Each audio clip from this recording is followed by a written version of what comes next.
اس کو ذبح کرنے کا طریقہ ہے نہر.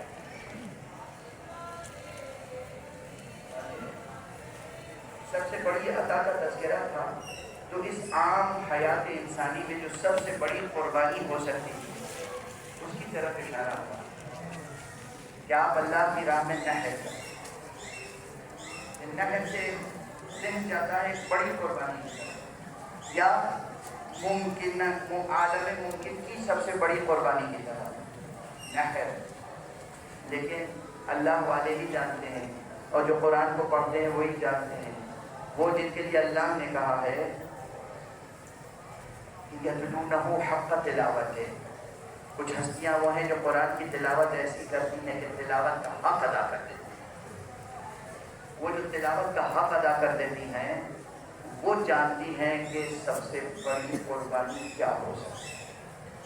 کربلا میں آقا حسین نے قربانیاں پیش کی، لیکن اگر ونحر کا کلمہ ذہن میں ہو تو یاد رکھیے گا کہ رباب نے کیوں کہا تھا اپنے لال کو دیکھ کر وہ نہیں مثلو کا ینحر، میرے لال کیا تجھ جیسے بھی نہر کیے جاتے.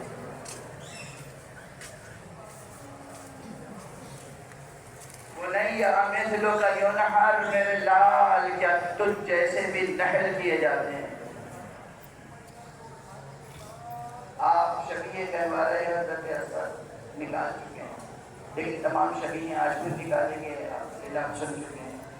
آج مجھ میں طاقت اب زیادہ نہیں ہے. آپ سب ماشاءاللہ مسلسل ذکر مسائل سن رہے ہیں.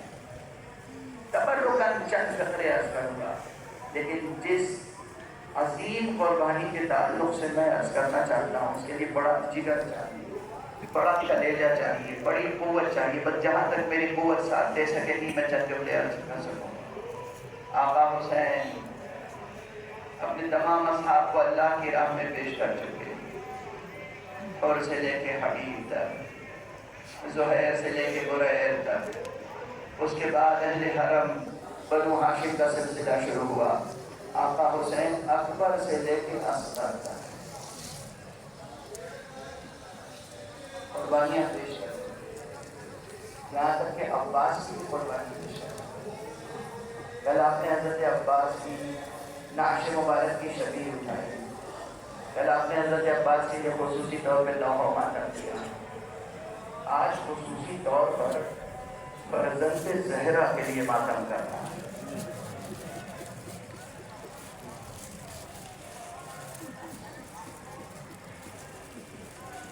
کس میں طاقت ہے جو آقا حسین کی شہادت پڑھ سکے؟ پھر مجھے اجازت دیجیے میں اپنی زندگی کا ایک واقعہ، سچا واقعہ نقل کر رہا ہوں آپ کے سامنے. شب عاشور ہے،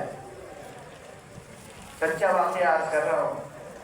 حضرت آیت اللہ عظمیٰ بخیج خراسانی جن کا جذبہ ولایی، جن کا شعور ولایت، جن کا پیغام ولایت ساری دنیا جانتی ہے کس قدر عشق ہے انہیں اہل بیت اور عزاداری سے. میں خود اس درس میں موجود تھا جس درس میں انہوں نے فرمایا ایک ذکر ہے جو ذکر اگر کوئی کرے تو وہ واقعہ کربلا کو اپنی آنکھوں سے دیکھ سکتا ہے. یہ کہہ کر انہوں نے گریہ کرنا شروع کیا. اس کے بعد ایک جملہ کہا کہ دیکھو تم سب کچھ دیکھ سکتے ہو مگر حسین کا گھوڑے سے زمین پر آنا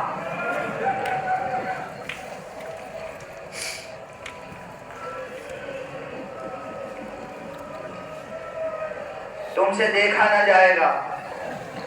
اس کے بعد خوب گریہ کیا انہوں نے. اس درس کے بعد میں اور میرے دو ایک ساتھی آقا کے گھر میں، حضرت آیت اللہ وحید خراسانی کے گھر میں خصوصی گرد آقا ہمیں وہ ذکر بتا دیجیے. آقا نے تأمل کیا. آقا نے تو وہ ذکر براہ راست نہیں بتایا، لیکن میرا ایک دوست بہت اہل ولایت سراغ میں لگا رہا، سراغ میں، اور اس نے وہ ذکر پا لیا. ذکر شروع کیا. ذکر کے بعد کچھ دنوں کے بعد ہم نے دیکھا وہ درس میں نہیں آتے. میں خود ان کے گھر گیا. دخل باب کیا، ان کا بچہ سامنے آیا، پھر ان کی اہلیہ محترمہ پس ادھر سے آئی، انہوں نے کہا غرری اب وہ کسی سے ملتے نہیں ہیں۔ میں نے کہا نہیں آپ انہیں میرا نام بتائیں، آپ میرا نام بتائیں، میں نام پیش کریں۔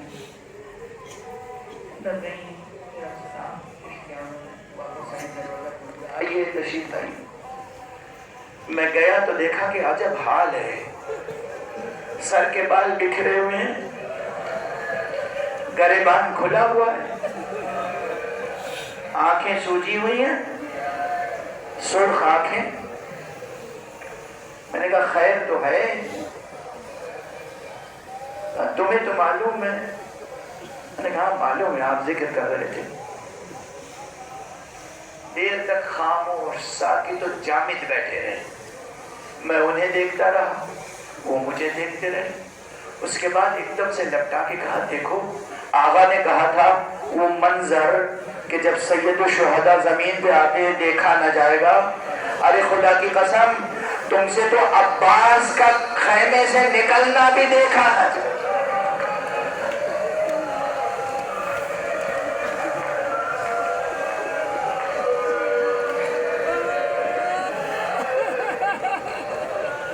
تم سے تو عباس کا خیمے سے نکلنا بھی دیکھا نہ جائے گا، تم سے تو علی اکبر کا خیمے سے نکلنا بھی دیکھا نہ جائے گا۔ ارے بڑی قیامت ہے، ہر منظر کے ساتھ قیامت کبریٰ ہے، ہر منظر کے ساتھ قیامت کبریٰ۔ اور جب حضرت سید الشہداء جو اب جدا ہوئے ہیں، رخصت ہوئے ہیں، وہ منظر کیسے دیکھ سکتا ہے کوئی؟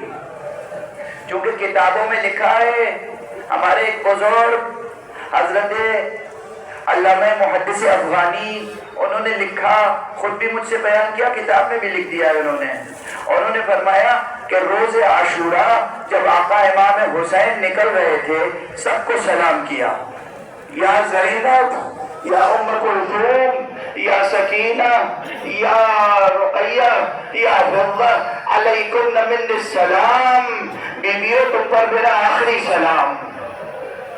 یہ کہہ کے آقا حسین جب رخصت ہوئے ہیں تو کیا منظر تھا۔ ٹھہریے، اس منظر سے پہلے ایک منظر اور یاد دلا دوں، اس لیے کہ میں نے بیویوں سے رخصت کا منظر ذکر کر دیا، اس سے ذرا پہلے وہ خاص منظر ہے جو آقا امام حسین اپنے بیمار بیٹے سے رخصت ہوئے ہیں۔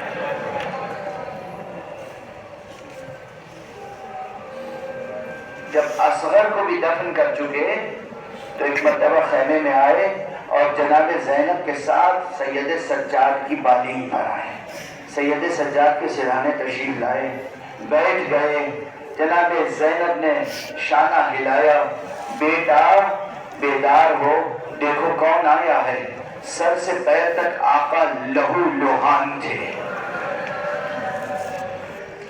سر سے پیر تک لہو لوہان تھے، امامہ لہو میں تر، قبا عبا لہو میں تر، اور چہرے پر اصغر کا لہو، جو یہ کہہ کے ملا تھا بیٹے اصغر میں تمہارے نانا کے پاس اسی شکل سے جاؤں گا۔ اب جو آگے بیٹھے جناب زینب نے بھتیجے کا شانہ ہلایا، انہوں نے آنکھیں کھولی، کہا دیکھو کون ہے۔ سیران نے دیکھا کہ پھوپھی اماں کون ہے؟ کیا زینب کا کلیجہ پھٹ گیا ہوگا، بیٹا باپ کے لیے پوچھ رہا ہے کون ہے۔ امام حسین نے کہا یا بنی انا انا انا ابوک الحسین، بیٹے میں ہوں، میں تیرا بابا حسین ہوں۔ ایک مرتبہ جناب سید سجاد نے کہا میں کیا دیکھ رہا ہوں، یہ کیا چہرے مبارک پہ لہو کس کا ہے، یہ قبا لہو لوہان کیوں ہے؟ اور آپ کبھی تنہا نہیں ہوتے تھے، ارے امو کہاں ہے، عباس کہاں ہے، اکبر کہاں ہے، اور محمد کہاں ہے؟ ایک ایک کے متعلق سوال کرتے رہے، فرمایا قد قتل قد قتل قد قتل، بیٹا وہ قتل کر دیے گئے، بیٹا وہ قتل کر دیے گئے، بیٹا وہ قتل کر دیے گئے۔ جب فہرست آگے بڑھی ایک مرتبہ کہا ہے بیٹے بس یہ سمجھ لو اب مردوں میں رہ گیا ہوں یا تم۔ جناب سید سجاد نے دونوں کوہنیوں کو زمین پر ٹیکا، پھوپھی سے کہا پھوپھی ذرا سہارا دیجئے، مجھے بھی لا کے شمشیر دیجئے۔ امام حسین نے کہا بیٹا کیا ارادہ ہے؟ ارے نسل مصطفیٰ کو باقی رہنا